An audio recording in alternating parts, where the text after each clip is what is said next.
بسم اللہ الرحمن الرحیم الحمدللہ رب العالمین۔ قدرت کا ایک اور شاہکار مکھی اور شہد کی مکھی، اور اس کے بارے میں ہم کل بات کر رہے تھے، اور آغاز ایک بار پھر یہاں سے کرتے ہیں کہ قرآن کریم نے اس بارے میں کیا فرمایا۔ قرآن کریم کا ایک سورہ ہے، سورہ کا نام ہے سورہ نحل، اور اس کی آیت ہے 69، جس کے ترجمے میں فرمایا ہے، اور تمہارے رب نے شہد کی مکھی کو یہ وحی کی کہ پہاڑوں میں، درختوں میں اور لوگوں کے بنائے ہوئے اونچے چھپروں میں جا کر اپنے گھر بنائے، پھر ہر طرح کے پھلوں کا رس چوسے اور اپنے رب کے ہموار کیے ہوئے راستوں پر چلتی رہے، اور ان کے پیٹ سے رنگ برنگ کا ایک مشروب نکلتا ہے جس میں لوگوں کے لیے شفا ہے، بے شک اس میں نشانی ہے ان لوگوں کے لیے جو غور و فکر کرتے ہیں۔ یہ شہد کی مکھی کا تذکرہ قرآن کریم میں، اور یہ قدرت کا کتنا انبلیویبل شاہکار ہے، یہ ہم آپ کی خدمت میں آج عرض کرتے ہیں۔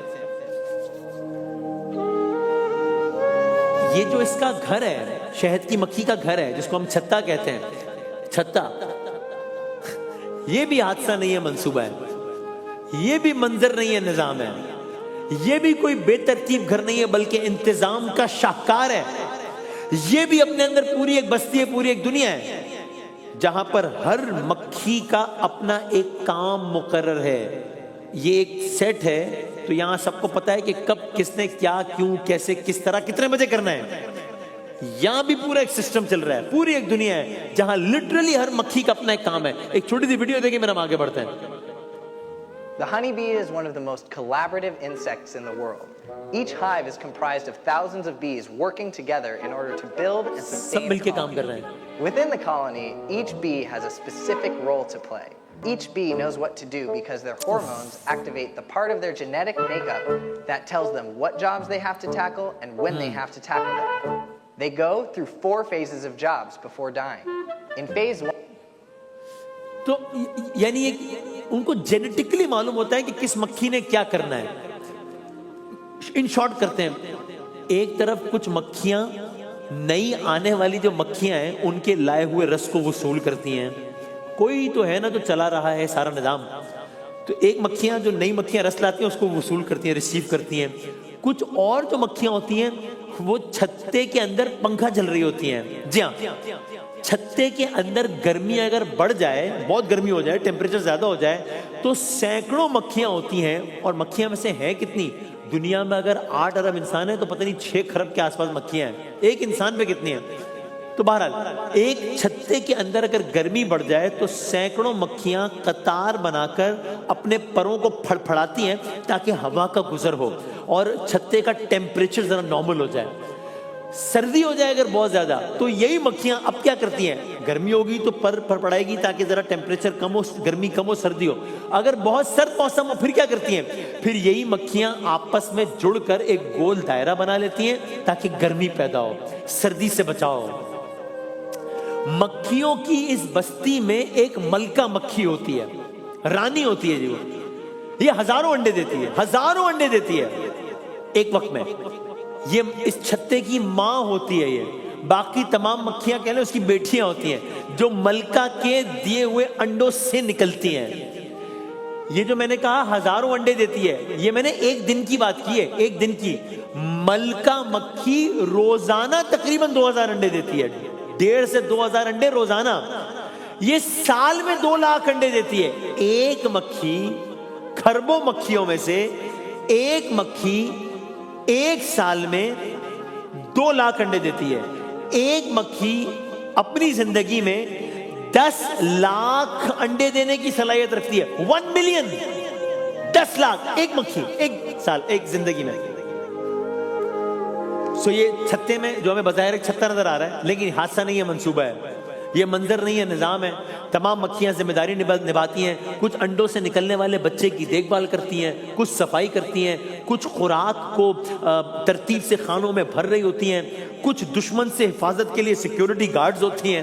ہر مکھی بغیر کسی نگرانی کے اپنا کام کر رہی ہے، گویا بس ان کو کسی نے اپنے کام پہ لگایا ہوا ہے، نہ کوئی سستی ہے، نہ کوئی کاہلی ہے، گویا ہر ایک کو اپنے مقصد حیات کا پتہ ہے، ہر ایک کو پتہ ہے۔ اور کمال کی بات یہ ہے، کل ہم نے یہ بات چھوڑی تھی اور ہم نے کہا تھا کہ یہ کوئی ڈائلاگ نہیں ہے، کہ یہ جو چھتا ہے اس کی جو میتھس ہے، اس میں میتھس بھی ہے، اس میں سائنس بھی ہے, اس میں لاجک بھی ہے, اس میں جیومیٹری بھی ہے, ایک چھتے میں. اور ہم نے کہا تھا کہ ان کو ڈائلوگ نہیں مار رہے. بھائی یہ چھتا جو بظاہر ہمیں ایسا نظر آتا ہے نا, یہ اندر سے 6 کونوں, سب نے پڑھا ہوگا جیومیٹری میں, ہیکساگون کہتے ہیں 6 کونوں والا, یہ اندر سے 6 کونوں یعنی ہیکساگون کی شکل کا ہے. اب آپ سنیے اگلی بات, جیومیٹری کے اصولوں پر یہ کیسے بنا ہوا ہے. آج کا جدید ریاضی دان یہ کہتا ہے کہ 6 پہلوؤں والا مسدس یعنی کہ ہیکساگون ایک واحد شکل ہے. It is the only single possible form جس میں بلا فضول جگہ چھوڑے پورے فرش کو بھرا جا سکتا ہے. یعنی آپ میکسیمم سٹوریج اگر کسی ایک شیپ میں کر سکتے ہیں تو وہ سرکل نہیں ہے, اوول نہیں ہے, یہ نہیں ہے, وہ نہیں ہے, وہ یہ ہے کہ جس میں آپ لٹرلی پورا فرش بھر سکتے ہیں 1 انچ بھی ضائع کیے بغیر. آگے بڑھتے ہیں, آیت کا حصہ آپ کے ذہن میں ہے نا. شہد کی مکھیوں کے پیٹ سے ایک رنگ برنگ کا مشروب نکلتا ہے یعنی کہ شہد. یہ کیسا ہوتا ہے, یہ کیسے ہوتا ہے؟ یہ پھولوں کا رس, پھولوں کا یہ رس جب چھتے میں پہنچتا ہے, پہلے مکھی بیٹھی پھولوں پہ, پھولوں کا رس لیا, اب پھولوں کا رس جب چھتے میں پہنچتا ہے تو کئی مراحل سے گزر کر یہ شہد بنتا ہے. پہلے تو جو مکھی رس لے کر آتی ہے وہ اس کو اپنے منہ سے نکالتی ہے, کہہ لیں قے کر دیتی ہے, جو بھی کہہ لیں, یہ دوسری مکھیوں کو دیتی ہے. وہ مکھیاں اس رس کو اپنے منہ میں لیتی ہیں, پھر اپنے منہ میں لے کر آگے پاس کرتی ہیں. اس چکھنے چبانے کے عمل سے ایک کام اور ہوتا ہے, یہ رس گاڑھا ہونا شروع ہو جاتا ہے. پھر وہ رس ان مسدس خانوں میں جو ان کا چھتا ہے اس میں انڈیل دیا جاتا ہے. اب درجنوں مکھیاں, یہ کوئی فلم کا سین نہیں ہے, ہو رہا ہے روزانہ. اس وقت جب میں آپ سے بات کر رہا ہوں تو پتہ نہیں کہاں کا کھربوں جگہ پر یہ کام ہو رہا ہوگا. اب درجنوں مکھیاں ان خانوں کے اوپر اپنے پر تیز تیز ہلا کر پنکھا چلانا شروع کر دیتی ہیں. اس سے کیا ہوتا ہے, یہ بھی حادثہ نہیں ہے, یہ بھی منصوبہ ہے, اس سے رس میں موجود جو پانی ہوتا ہے وہ بھاپ بن کے اڑ جاتا ہے. 1 سیکنڈ میں 200 مرتبہ پر ہلاتی ہے ایک مکھی. گاڑھا میٹھا شہد پیچھے رہ جاتا ہے, پانی اڑ جاتا ہے. آپ نے بہت ساری, ہم اسکول کے زمانے میں فیکٹریز وزٹ کرتے تھے, حیران ہوتے تھے کیا ہو رہا ہے. آپ مکھیوں کی یہ فیکٹری دیکھ رہے ہیں, یہ حیرت انگیز ہے نا. قدرت کا ایک کارخانہ ہے جس میں خام مال کیا ہے, پھولوں کا رس ہے. تیار مال کیا ہے, شیریں شہد ہے. جب شہد تیار ہو جاتا ہے, اگلا مرحلہ, جب شہد تیار ہو جاتا ہے, مکھیاں ان خانوں کو موم کی باریک تہ سے ڈھانپ دیتی ہیں تاکہ شہد محفوظ ہو جائے. اس طرح چھتے میں شہد کا ذخیرہ جمع ہوتا رہتا ہے جو خود مکھیوں کے بچوں کی غذا بھی ہے, انسانوں کے لیے نعمت بھی ہے. آیت یاد ہے, قرآن نے کہا اس کے پیٹ سے پینے کی چیز نکلتی ہے جس کے مختلف رنگ ہوتے ہیں اور اس میں لوگوں کے لیے شفا ہے.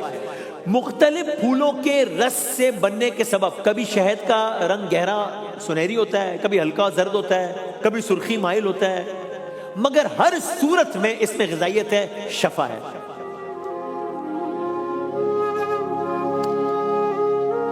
ایک تعجب خیز بات, شہد جیسی قیمتی شے بنانے کے لیے ہر مکھی اپنی پوری زندگی میں کتنا شہد بناتی ہے, اندازہ لگائیں, میک اے وائلڈ گیس. ایک مکھی اپنی زندگی میں کل ملا کر صرف تقریباً 1 چائے کے چمچ کا 12واں حصہ جتنا شہد بناتی ہے. جی ہاں, 1 چمچ شہد, میں جملہ بدل دوں, 1 چمچ شہد جو ہے نا وہ 12 مکھیوں کی پوری زندگی کی کمائی ہے. فَبِأَيِّ آلَاءِ رَبِّكُمَا تُكَذِّبَانِ, کون سی نعمتوں کو جھٹلاؤ گے. یعنی دن رات محنت, ہزاروں پھولوں کا سفر, بے شمار پروازیں, صرف اس لیے کہ کچھ قطرے شہد کے بن جائیں. ایک مکھی کو 1 کھانے کا چمچہ شہد بنانے کے لیے 40 سے 50 ہزار پھولوں سے رس چوسنا ہوگا اوسطاً. کچھ کیسز میں سے کم, کچھ میں سے زیادہ, 50,000. آدھا کلو شہد کے لیے مکھیوں کو 20 لاکھ پھولوں پر جانا ہوگا, اور یہی شہد قطرہ قطرہ جمع ہو کر انسان کے دسترخوان پہ پہنچتا ہے. اب آپ سوچئے, اب میں گفتگو ختم کرتا ہوں, جب آپ شہد کا میٹھا ذائقہ جب میں اور آپ شہد کا میٹھا ذائقہ محسوس کریں تو یہ سوچیں دراصل یہ درجنوں نہیں بلکہ لاکھوں مخلص کارکن مکھیوں کی محنت کا پھل ہے جو پڑا ہے دسترخوان پہ.